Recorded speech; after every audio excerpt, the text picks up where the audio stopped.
हम सुंदर साथ जी। दुनिया की हालत बहुत तेज़ी से बदल रही है और काफ़ी और भी जो है फ्रंट खुल गए हैं। युद्धों की काफ़ी फ्रंट खुल रहे हैं और आगे और भी खुलती जाएगी।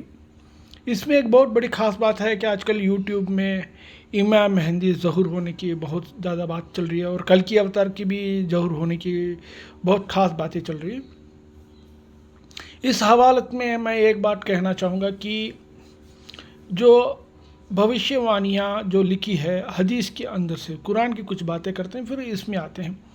तो कुरान के अंदर जो लिखा है कि सूफियानी और शाम के अंदर एक बहुत बड़ा युद्ध छिड़ेगा और ये जो भविष्यवाणी है ये वाकई में सच निकलने लगी, क्योंकि सीरिया में आप देखोगे कि जो है लड़ाई शुरू होगी और इसमें तुर्की का भी इन्वॉल्वमेंट है। तुर्की जो है इस्तांबुल है जिसको सूफियानी कहा जाता है और शाम जो है वो जो इसको कहा जाए सीरिया को कहा गया। तो इसमें हम प्राणनाथ जी के हवाले से कुछ देखेंगे कि प्राणनाथ जी का जो बीतक साहब है और उनकी जीवनी के अनुसार ये क्या कह रहा है कि इसके ऊपर हमको प्रकाश डालना, क्योंकि हमारा ताल्लुकात जो है श्री प्राणनाथ जी हैं या उसको इमाम मेहंदी सल्लल्लाहु अलैहि वसल्लम के नाम से भी हम जानते हैं। जो उन्होंने हमको बीतक साहब में बताया उस पर यकीन के साथ हम इस चीज़ पे बात करेंगे। देखिए, एक बात आती है कि बीतक में बताया गया है कि, और मेरे ख्याल में शायद सननंद वाणी में भी है कि मैंने नूर का झंडा उठा के हिंद में गाड़ दिया, ऐसा बताया। मैंने नूर का झंडा, समझ लीजिए, नूर का झंडा जो है मैं उठा के हिंद में गाड़ दिया। अभी सूफियान है, शाम है, इन लोगों को का मालिक किसके हैं? ये लोग शरिया के मालिक हैं। इनका झगड़ा जो है ज़्यादातर शरिया के लिए लड़ाई चल रही है। तो शरिया की जो झंडा है उसको गाड़ा है अरब के देश में। श्री जी ने क्या बताया कि मैंने शरिया के झंडा को मैंने गाड़ा है सीरिया में।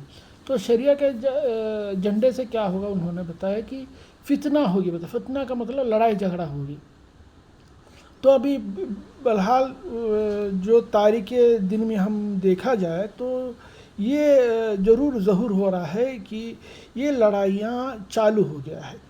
ये लड़ाइयाँ बिल्कुल चालू हो गई, इसमें खैर कोई शक नहीं है। और कुछ हदीसे के भी हवाला से हम कुछ भविष्यवाणियाँ कुछ साहबा लोगों ने जो बताया इनके अनुसार भी देखा जाए तो ये एकदम वाकई सच निकल रही है। अभी देखने वाली बात है कि जो हदीस के अनुसार उनका जो एक मान्यता है कि जो है इमाम मेहंदी कुरसान से आएंगे, कोई कहता है कि मदीना से आएंगे। ये जो हमारा प्राणनाथ जी का दावा है कि वो इमाम मेहंदी सल्लल्लाहु अलैहि वसल्लम है, इसकी दावा जो किया है ये, और इनमें क्या वाकई क्या सच है। क्योंकि मैं ये वीडियो इसलिए डाल रहा हूँ कि वो ज़माना आखिर ज़माना आ गया है कि वो मलहमा मतलब बड़ा क़यामत का समय में आ गया। तो बड़ा क़यामत का मतलब जो है हदीस के अंदर देखा जाए उसको अपोकलिप्स या आर्मगेडोन बोलते हैं, जो मतलब बहुत बड़ा विनाशकारी एक युद्ध है जिससे विनाश दुनिया के अंदर बहुत बड़ी सी आई।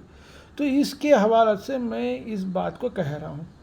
तो अभी ये बात है कि जो जंग सूफियानी और जंग शाम के बीच में शुरू हो गया है और ये लड़ाइयाँ आगे बढ़ते बढ़ते किस रूप ले लेगा, कैसे रूप ले लेगा, ये वक्त ही बताएगा। तो प्राणनाथ जी का कहना है कि उन्होंने जो नूर का झंडा का मतलब है मारिफत और मोहब्बत का झंडा जो है वो इमाम हिंद में गाड़ दिया है। जो नूर का झंडा है, जो मोहब्बत का झंडा है, जो अल्लाह ताला और परमात्मा की जो प्रेम का झंडा है, नूरानी है, जो अर्श आज़िम है, इल्म लुदनी का जो झंडा है उसके हिंद में गाड़ दिया ऐसे बताया है।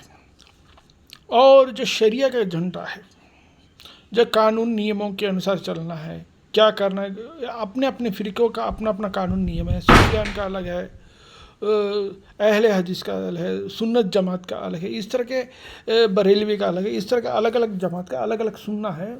और उनका सुन्ना का जो झंडा है वो उन्होंने अरब देश में गाड़ दिया और इसका झगड़ा यहाँ चल रहा है। अभी आने वाला वक्त जो है ये हमको समझना चाहिए कि ये युद्ध किस रूप और कैसे रूप लेने वाला है, तो हमें ये देखना है। श्री प्राणनाथ प्यारे की जय। जय हिंद, जय भारत।